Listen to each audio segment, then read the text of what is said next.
શ્રી કેશવ કેળવણી ટ્રસ્ટ સંચાલિત શ્રી સરસ્વતી વિદ્યા મંદિરમાંથી હું ડૉક્ટર નીરવ શાહ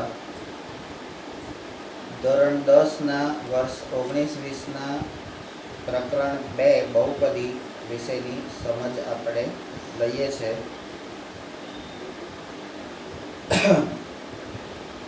ત્રિઘાત બહુપદી વિશે આપણે વાત કરતા હતા. તો ત્રિઘાત બહુપદીનો આલેખ એ આલેખ પત્ર પર એટલે એનું ભૌમિતિક નિરૂપણ કેવી રીતે કરવું અને એના કેટલા શૂન્યો છે એ આપણે જોવાના હતા. આપણે આલેખનું નિરૂપણ કરવા માટે આલેખ પરથી એટલે બિંદુ એક્સની જુદી જુદી કિંમતો માટે બહુપદીની જુદી જુદી કિંમતો મેળવવાની વાત કરતા હતા. તો અહીંયા આપણને એક બિંદુ મળ્યું છે -2 એ શૂન્ય અને -1 એ 3. તો એવી જ રીતે તમે જુઓ કે x બરાબર 0 લઈએ તો તમારી બહુપદી કેવી થાય? તો y બરાબર 0 નો ઘન -4 × 0. તો 0 નો ઘન 0 જ થાય અને કોઈ પણ સંખ્યાને 0 વડે ગુણીએ તો 0 થાય. તો માટે y બરાબર 0 મળે. એટલે x ની 0 કિંમત લઈએ તો y ની કિંમત 0 થાય. એ પ્રમાણે બીજી પણ કિંમતો x ની 1 કિંમત લીધી છે અને x ની 2 કિંમત લીધી છે. એ પ્રમાણે બહુપદીની કિંમતો આપણને મળેલી છે. હવે કોષ્ટકમાં દર્શાવેલા બિંદુઓને આલેખ પત્ર પર દર્શાવી અને આલેખ દોરતા આપણે જોઈ શકીએ છીએ કે y બરાબર x3 - 4x નો આલેખ ખરેખર આકૃતિ 2.6 માં દર્શાવેલ છે તેવો લાગે છે. હવે આ 2.6 ની અંદર તમે જુઓ કે તમને આમ n જેવો લાગે છે.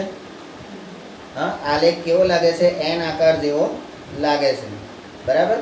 તો ઉપરના કોષ્ટક પરથી આપણે જોઈ શકીએ છીએ. હવે આ આલેખ તમે જુઓ તો એ x અક્ષને કેટલા બિંદુઓમાં છેદે છે? x અક્ષને કેટલા બિંદુમાં છેદે છે? તો જુઓ -2 0 અને 2 એ ત્રિઘાત બહુપદી x3 - 4x ના શૂન્યો છે. બરાબર, શૂન્યો છે. અને એનું અવલોકન કરો એટલે આકૃતિમાં જુઓ. બરાબર. તો y બરાબર x3 - 4x નો આલેખ x અક્ષને જ્યાં છેદે છે એ બિંદુઓના x યામ જ હકીકતમાં -2 0 અને 2 છે. એટલે x અક્ષને છેદતા બિંદુઓના x યામ એટલે આપણા બહુપદીના શૂન્ય. f પછી g. તો વક્ર, આ આલેખ કેવો છે? વક્ર. તો વક્ર x અક્ષને આ 3 બિંદુઓમાં એ છેદતો હોવાથી તેના x યામ આ બહુપદીના શૂન્યો થાય. આ સિવાય કોઈ અન્ય શૂન્ય મળે નહીં. x અક્ષને છેદે તો જ. એટલે આપણે ત્રણેયમાં એક કોમન વસ્તુ શીખી ગયા કે બહુપદીનો આલેખ અને બહુપદીનો શૂન્ય. બહુપદીના શૂન્ય એટલે શું?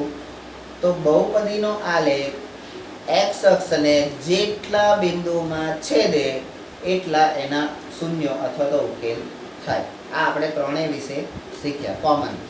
બરાબર.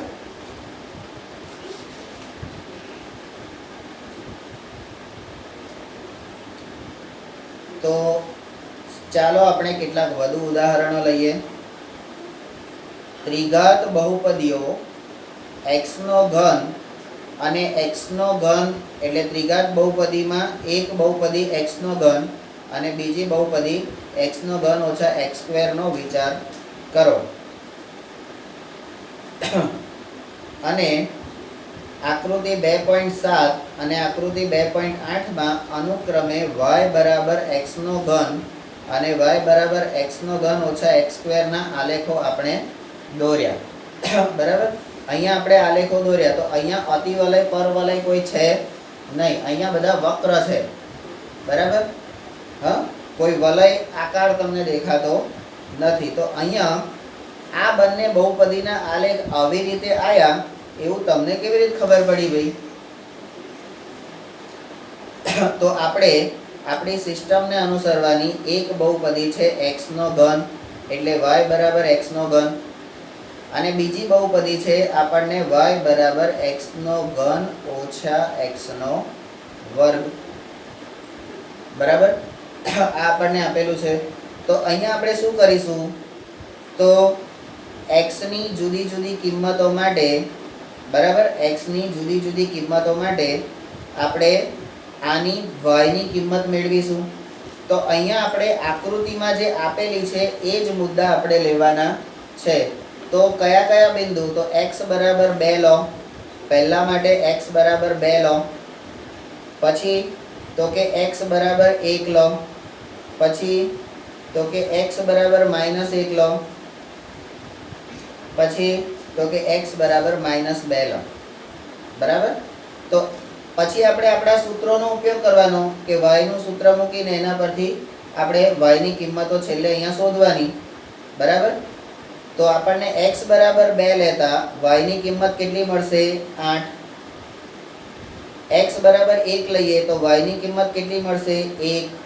-1 લઈએ તો આપણને y ની કિંમત કેટલી મળે છે, તો -1. અને x બરાબર 2 લઈએ તો -2 લઈએ તો y ની કિંમત આપણને મળે છે -8, બરાબર.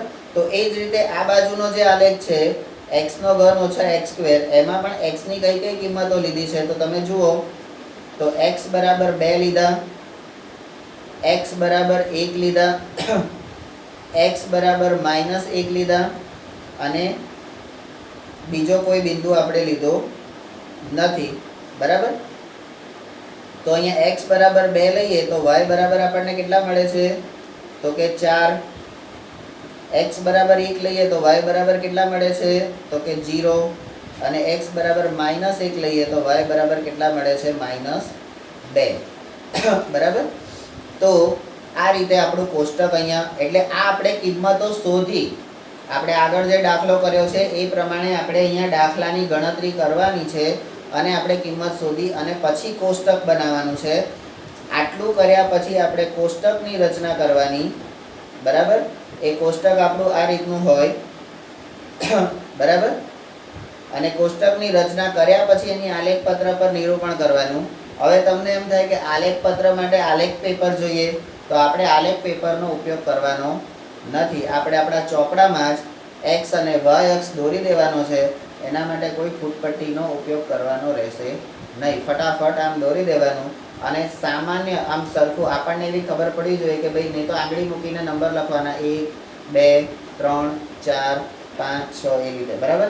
આ બાજુ જેટલા લખો. હવે તમારે કોષ્ટકમાં જોવાનું, કોષ્ટકમાં જોવાનું વધારેમાં વધારે કઈ સંખ્યા મારે લેવાની છે, તો તમારી સૌથી મોટામાં મોટી સંખ્યા હોય એના કરતાં એક વધારે સંખ્યા લેવાની, x અક્ષની કે y અક્ષ, બરાબર.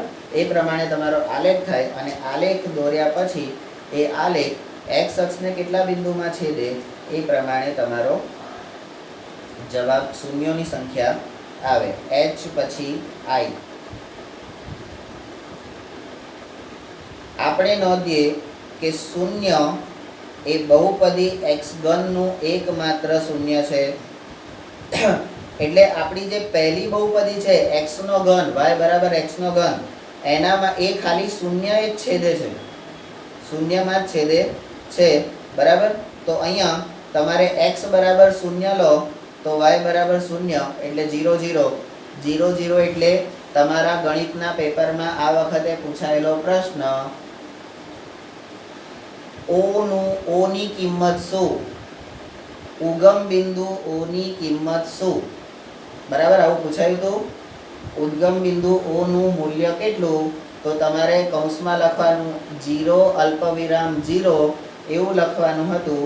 એની જગ્યાએ અમુક લોકોએ x અલ્પવિરામ y લખેલું હતું,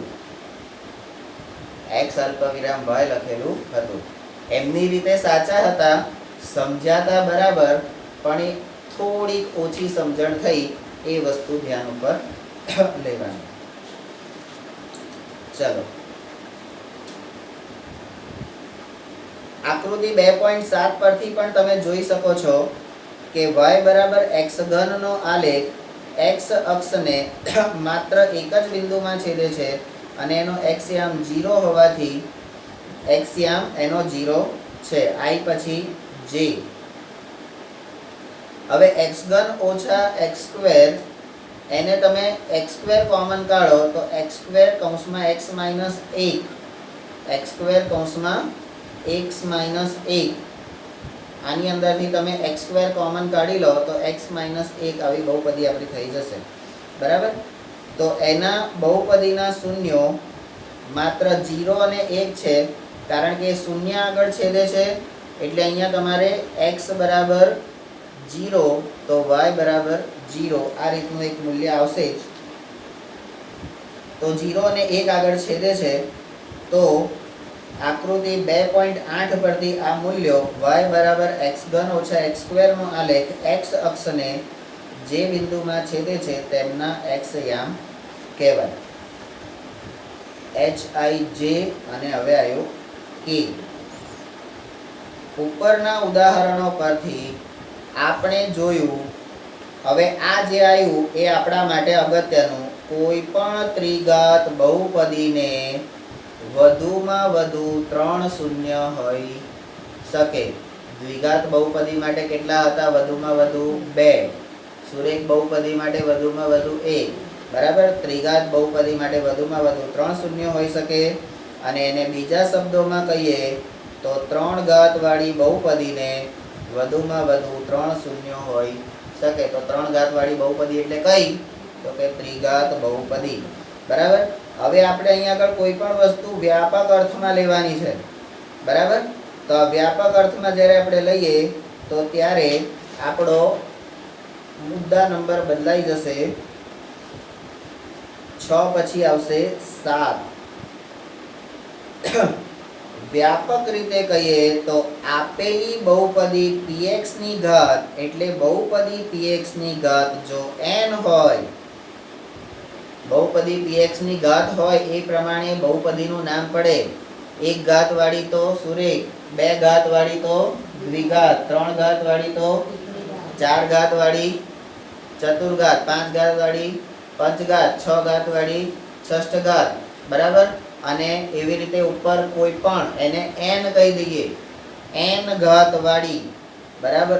તો n ઘાત હોય તો એવી બહુપદી y બરાબર px નો આલેખ x અક્ષને વધુમાં વધુ n બિંદુમાં એટલે જેટલી ઘાત હોય એટલા બિંદુમાં છેદે. જેટલી ઘાત હોય એટલા બિંદુમાં છેદે. માટે n ઘાત વાળી બહુપદી px ને વધુમાં વધુ n શૂન્ય હોય. આ પણ તમારા માટે ખાલી જગ્યા 1 માર્કનો કે વિકલ્પ તરીકે આ લીટી એટલે આ બોક્સ જે છે એ આપણા માટે અગત્યનું છે. બરાબર. જો આ આપણને આવડ્યું તો આપણને બધું જ આવડે. એટલે આપણે બહુપદીના પ્રકરણમાંથી થિયરી પોઈન્ટ ઓફ વ્યૂ આપણે કેટલી વસ્તુને કઈ વસ્તુ સમજવાની છે એ આપણે ક્લિયર કરવાનું રહેશે. બરાબર. ત્યાર પછી તો આટલી થિયરી. હવે આખી થિયરીની આપણે સમરી લઈ લઈએ. તો સુરેખ બહુપદી પ્રમાણિત સ્વરૂપ ax + b જ્યાં a does not equal to 0 એનો આલેખ રેખા મળે. શૂન્યની સંખ્યા 1. બરાબર. દ્વિઘાત બહુપદી પ્રમાણિત સ્વરૂપ ax² + bx + c જ્યાં a does not equal to 0 અને abc એ વાસ્તવિક સંખ્યાઓ છે. બરાબર. એનો આલેખ એ આપણને ઉપર કે નીચે તરફ ખુલ્લો વક્ર મળે અને શૂન્યોની સંખ્યા વધુમાં વધુ 2. બરાબર. ત્રિઘાત બહુપદી પ્રમાણિત સ્વરૂપ ax3 + bx² + c બરાબર 0. અરે 0 ના આવે તો cx + d ax3 + bx² + cx + d તો એ ત્રિઘાત બહુપદીનું સૂત્ર છે. બરાબર. તો એમાં આપણને આલેખ કેવો મળે? તો વક્ર મળે, કોઈ પણ પ્રકારનો વક્ર મળે. અને પેલું શું કહેવાય, એના વધુમાં વધુ કેટલા ઉકેલ મળે? તો 3 ઉકેલ આપણને મળે. બરાબર. તો હવે આપણે ઉદાહરણ 1 એ અહીંયા જોઈએ. નીચે આકૃતિ 2.9 આપેલ આલેખ જુઓ. પ્રત્યેક આલેખ બહુપદી px માટે y બરાબર px ના આલેખ છે અને પ્રત્યેક આલેખ માટે px ના શૂન્યોની સંખ્યા શોધો. બરાબર. અહીંયા તમને ત્રણ આકૃતિ આપેલી છે. એ ત્રણ આકૃતિમાં જુઓ કે પહેલી આકૃતિ x અક્ષને કેટલા બિંદુમાં છેદે છે? એક બિંદુમાં. બીજી આકૃતિ x અક્ષને કેટલા બિંદુમાં છેદે છે? તો બે બિંદુમાં. અને ત્રીજી આકૃતિ x અક્ષને કેટલા બિંદુમાં છેદે છે? તો ત્રણ બિંદુમાં છેદે છે. બરાબર. અહીંયા ચોથી આકૃતિ છે તો x અક્ષને બે બિંદુમાં છેદે છે. x અક્ષને કેટલા બિંદુમાં છેદે છે? તો એક જ બિંદુમાં છેદે છે.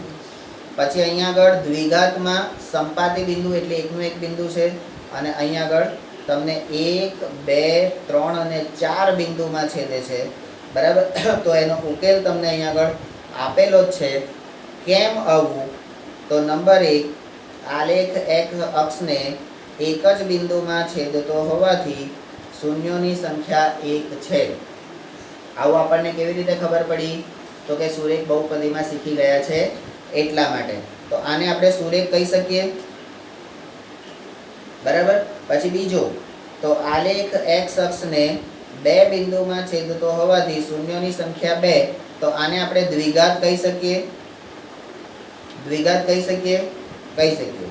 પછી બહુપદીના શૂન્યોની સંખ્યા 3 છે. તો એને આવું શા માટે? તો કે 3 બિંદુમાં છેદે છે. આ શા માટેનો જવાબ આપણે આપીએ છીએ કે આલેખ x અક્ષને 3 બિંદુમાં છેદે છે એટલે શૂન્યોની સંખ્યા 3 છે. તો એને આપણે શું કહીશું? ત્રિઘાત. બરાબર. પછી બહુપદીના શૂન્યોની સંખ્યા 1 છે. તો કેમ? તો કે x અક્ષને એક જ બિંદુમાં છેદે છે. તો એને સુરેખ કહીશું. બહુપદીની સંખ્યા 1 છે પણ અહીંયા આકાર જે છે ભલે x અક્ષને એક જ બિંદુમાં છેદે છે પણ આકાર એનો કેવો છે? પરવલય છે. તો પરવલય એટલે દ્વિઘાત. અને x અક્ષના શૂન્યોની સંખ્યા 1 જ છે. તો એવું કેમ? તો કે સંપાતી બિંદુઓના કારણે. પછી બહુપદીની સંખ્યા અહીંયા 4 છે. તો અહીંયા ચતુર્ઘાત બહુપદી. બરાબર. તો અહીંયા x અક્ષને 4 બિંદુમાં છેદે છે એટલે 3 કરતાં મોટી હોય તો આપણે એને n ઘાત વાળી બહુપદી કહીએ.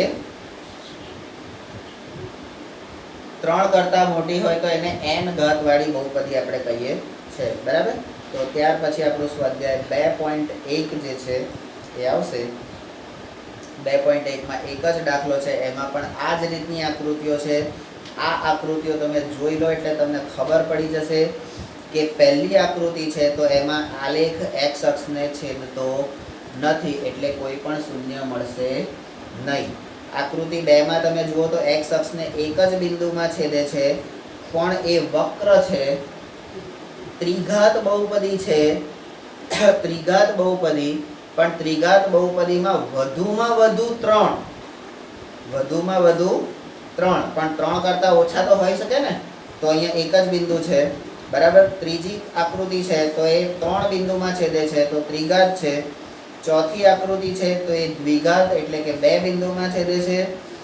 પાંચમી આકૃતિ એ x અક્ષને 1 2 3 અને 4 બિંદુમાં છેદે છે.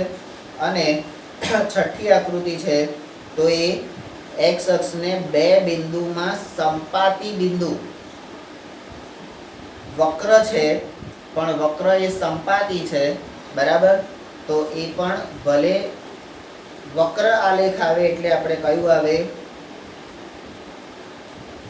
કોઈ પણ વક્ર હોય તો શું આવે? ત્રિઘાત.